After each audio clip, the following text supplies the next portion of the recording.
Welcome to another session of Teach Me How to Cook with your girl Elizabeth Mbambi. Today here with me I have Mr. Paulus. He's going to tell us more about food. You know, it's Teach Me How to Cook. It's all about food, different recipes. We also incorporate it with culture. And yeah, that's basically it. Paulus, how are you? Good. How are you, Elizabeth? I'm okay. Paulus, can you please tell us more about yourself and just a small biography about yourself?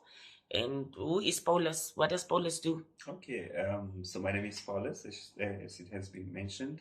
I grew up in the northern part of the country, specifically Oshana region, in Oshakati, and yes, I've lived in the village for a few years, but I've spent most of my time in town. I'm currently staying in Windhoek because of work. I'm employed by the University of Namibia.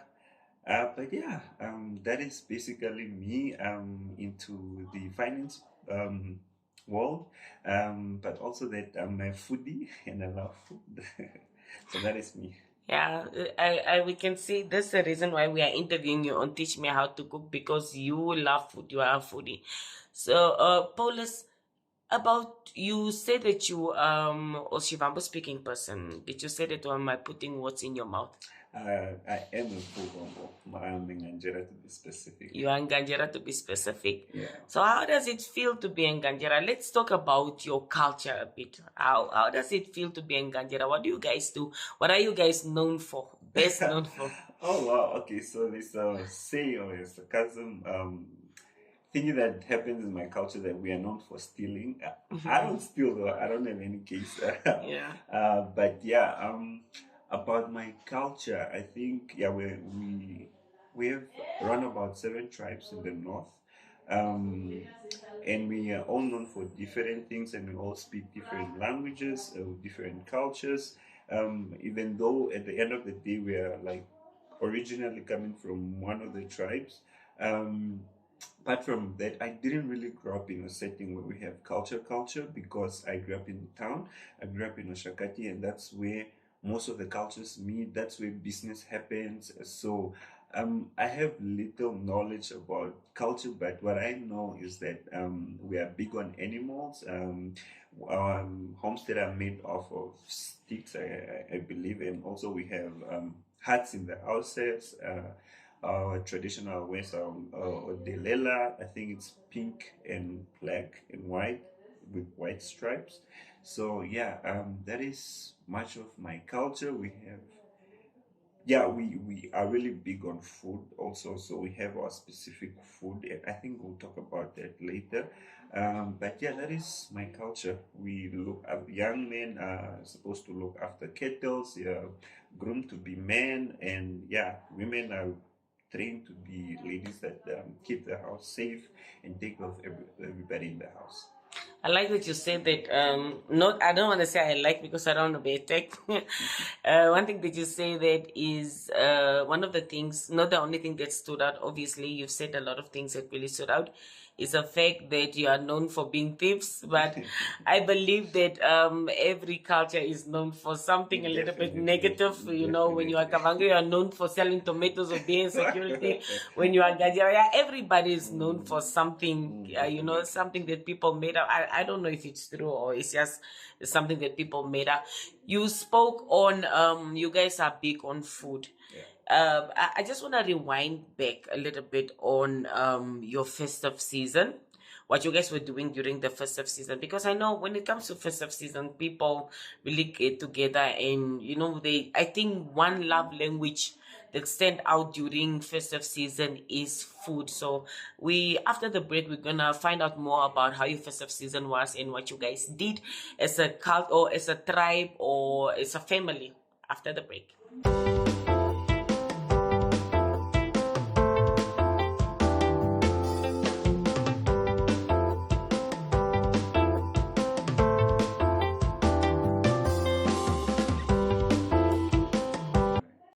And we are back. We're still with Paulus. Paulus, I forgot. What is your surname? I can't remember mentioning your surname.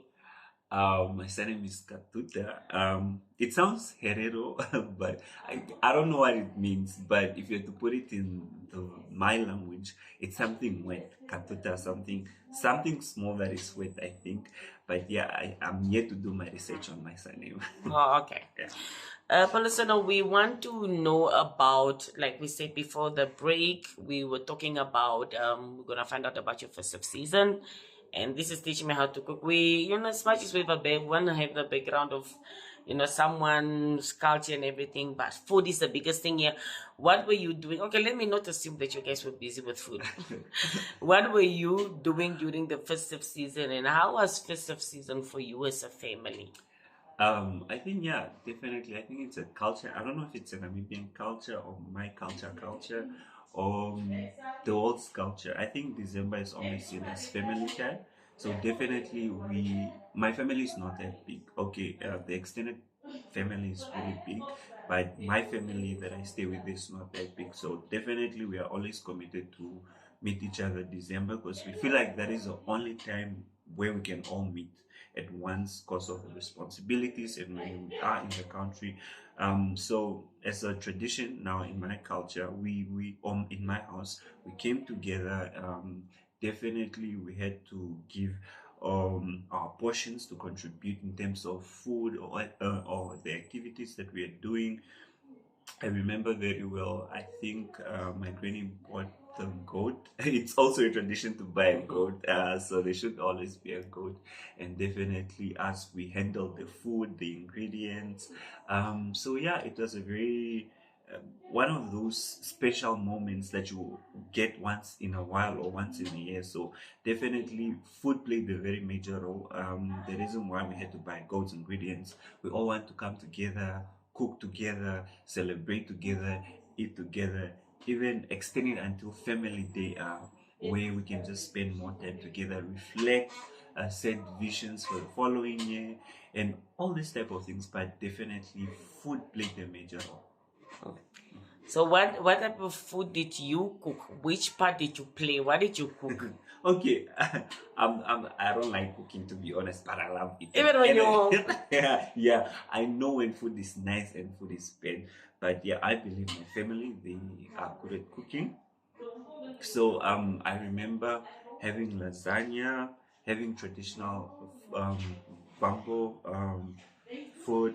We also had now the is it mutton, the goat's meat. We had variety of food from dessert, from full meals, from um, yeah, all sort of food. We had everything. We had everything. I mean, I think it was a whole plain thing from, I think from, we start from the 24th of December. It goes until the 26th. So within all those days, all the meals that we eat, they've been planned, they've been prepared well with time and all that. So it's just that special moment with food. and I just wanna ask something. Did your festival, were you doing it in the north or was it in Windhoek? Yeah, no, definitely in the north. It should be in the north.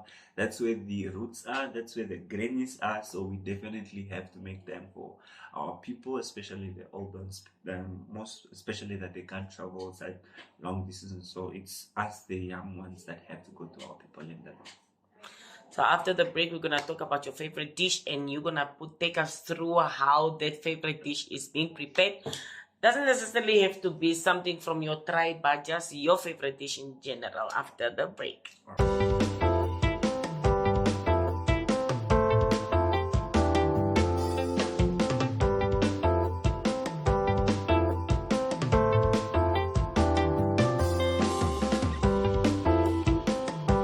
We are back. We are still with Mr. Paulus Katuta, if I'm saying the same name correctly, pronouncing it correctly. Definitely So, like you said, you thought it's a Herero. People can think it's a Herero surname. I can also think it's a Herero surname. But hey, what can we say? Bantu languages. Yeah, it's all the same. Paulus, we want to know, what is your favorite dishes? You can mention one. You can mention more than one. We want to know, what do you like eating? Okay, so as I said, I'm a foodie, so I think I'm not allergic to food, to any food, so I eat everything. whether it be traditional food or town food or whatnot. But yeah, I think mopane worms, the spinach, the one that is now from that grows in our fields. What else? Pap, definitely. But what stands out for me is the marathon chicken. I don't know why my people call it bamboo chicken because we have it in other tribes, but I believe it's marathon chicken. That chicken just stands out for me, and that's on period. I think, and I even abused it in the holiday. I had it home, I had it at the restaurants, and I think I've spent so much money in the north, especially at LG. I always go there for that chicken, the marathon chicken. So meaning they know how to prepare it They very know well, how the to way you prepare. like it being Yes, prepared. definitely. Do you know how to cook, to boil, to prepare any of these things that you mentioned here? I can boil eggs though. I can boil eggs. Apart from it, I think cooking chicken, different people cook it differently. So yeah, I can try. As I said, I'm not big on cooking. My father is a chef though, professional chef, but Okay. I like his food, but and I'll wanna eat his food, but personally I don't know how to cook it like so well. I know how to cook a bit, but I prefer taking it from someone else, like someone who's good at it. So yeah, I know how to do it. I have the image. I've tried it. It was good, but I just That's like not the traditional chicken. yeah, the Oh, marathon so chicken. you've imagined how it should be prepared, but you don't. I know. I think I know, and I've tried, but I just like it from other people, not myself. Yeah, I think in most cases people really don't like their own food when they prepare their food. There's a time that we traveled. I know we spoke before the interview that you traveled. You said that you had you enjoyed something outside. You traveled outside the country, and there's a dish that you enjoyed. Can you tell us more about that dish? Oh yeah, so that is when I was in Tanzania. So I gone with my second job for a leadership training. So we were introduced to a lot of fruits and dishes. I think they are good dishes, and the fruits are also unique, things that we don't have here, and I really enjoy them. But what really stood out for me it was they call it chips mayai. So that is just fried eggs together with fries or chips, as we call it in our language. So that really that combination. I tried it when I came back home, but it didn't turn out to be as the one that I had in Tanzania. But chips mayai is just one of those dishes. You can have it as a starter, you can have it as a main course, or yeah, it's just one of those things where it's like fast food that you can prepare within like just the best. Honestly, I don't even have words. You should try it yourself. You enjoyed it, I can see. I still enjoy to this day. So, wait, is there any other restaurant that one can get it? Have you ever tried it in Namibia? Did you find it in Namibia after you came back? I remember telling the chef at work to prepare it for me, but he didn't do it. He just didn't do it. He did something else. I had to accept and have that. But I haven't seen it in Namibia, honestly. I haven't. But I'll ask my friend who I went with, or my colleague that I went with in Tanzania to prepare it, because I think he's good at cooking, plus he will also have a picture on how to do it. So he prepares it, and if you get an opportunity, definitely I'll send some snaps or make a video for you. We would love that, because the way you spoke about the dish, I also thought about like, okay, maybe I should also try it myself Definitely, and highly see how recommend. it's gonna work out. So after the break, we're gonna continue in our last segment, and we're gonna talk more about you dining, because I know you are big on dining and your favorite restaurant, and yeah, that's basically it after the break.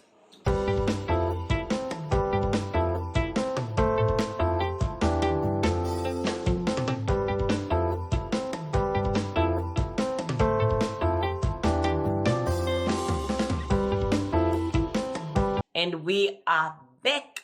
Sitting here with me is still Mr. Paulus Katuta. Paulus, let's talk about you and dining. What is your where do you like going, and like we just want to know more about it because I know you are that person. Yeah, so I think I'm growing definitely. So I didn't get a specific place, so to say that this is where I should be going. I'm young. I'm trying places every single time.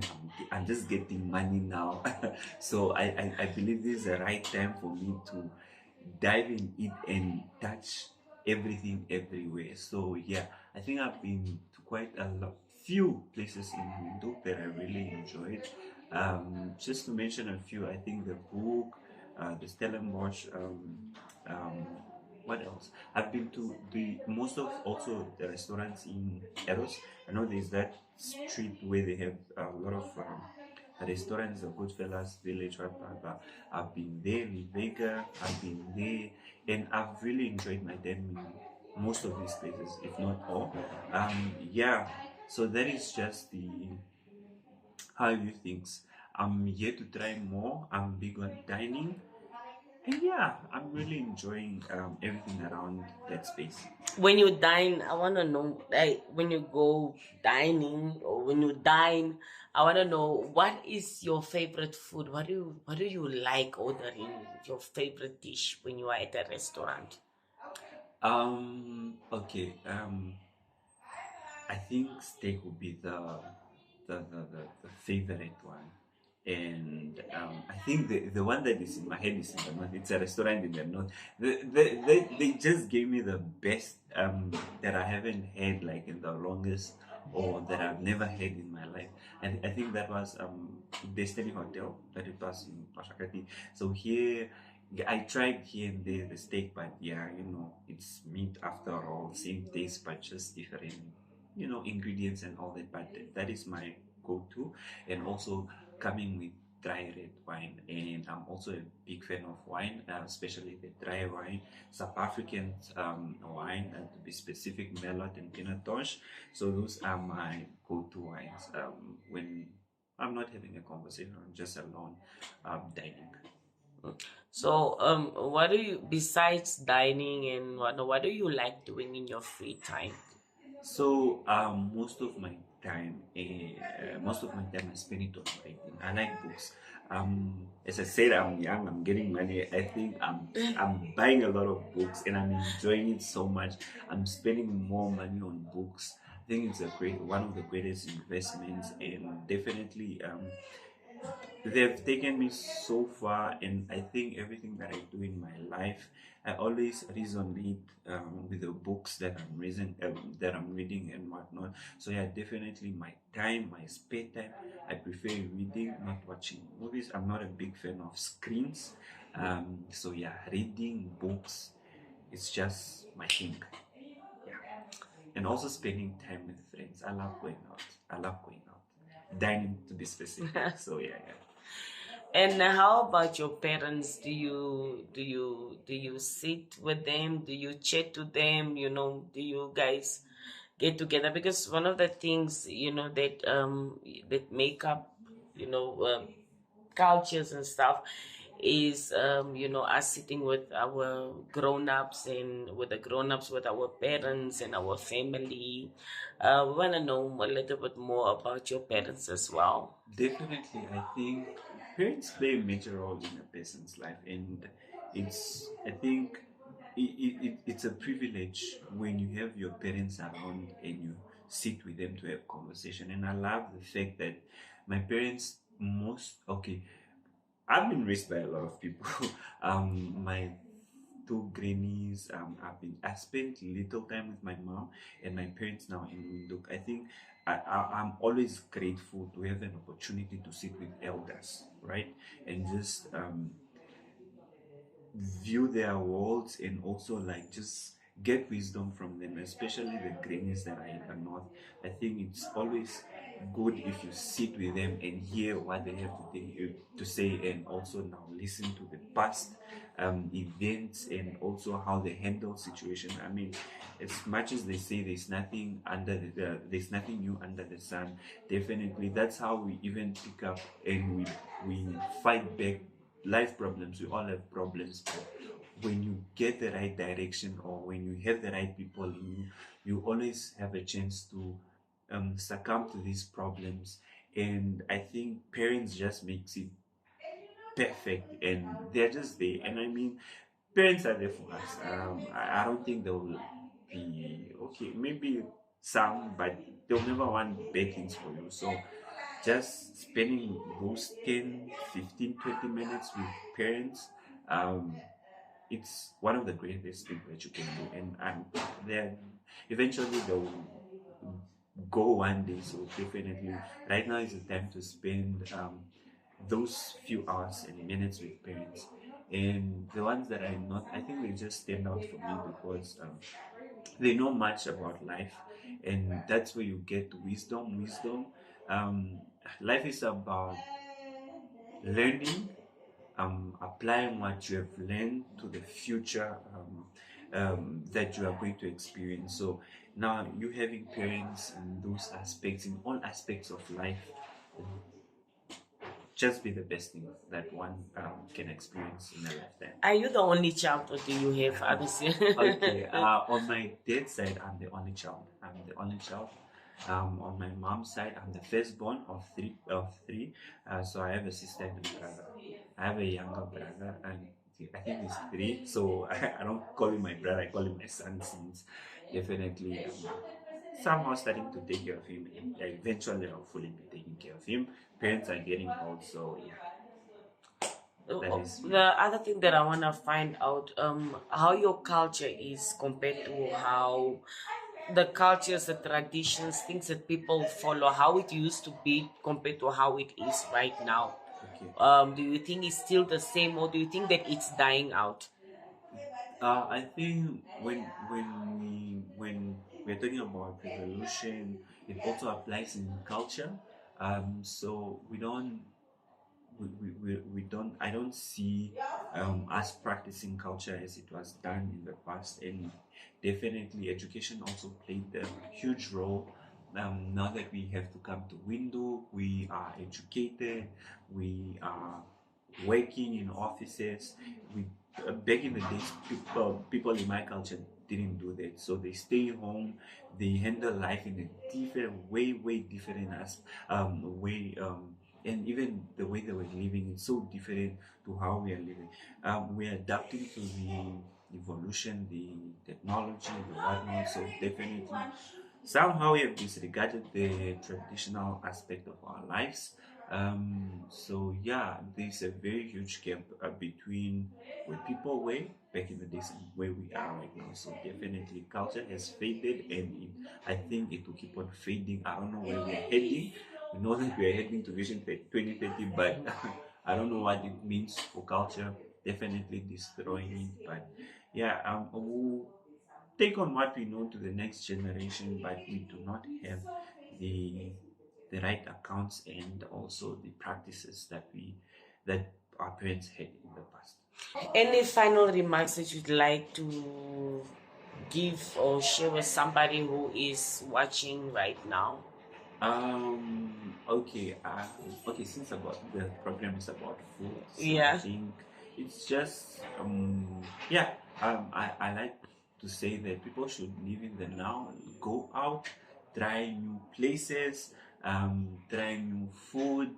Don't be disgusted. Enjoy every single food, even if you find people eating crickets. Try it. It should be nice. There's a reason why people eat it.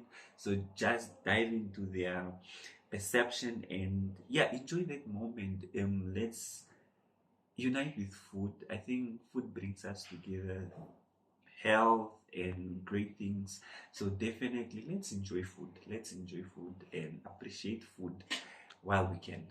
And I believe food is one, like I said before, is one of the, not only during festive season, but food is one of our biggest love language. Definitely. It really brings people together. Definitely. Thank you so much, Paul. Paul, it was really great chatting to you. It was nice having you on the program, though.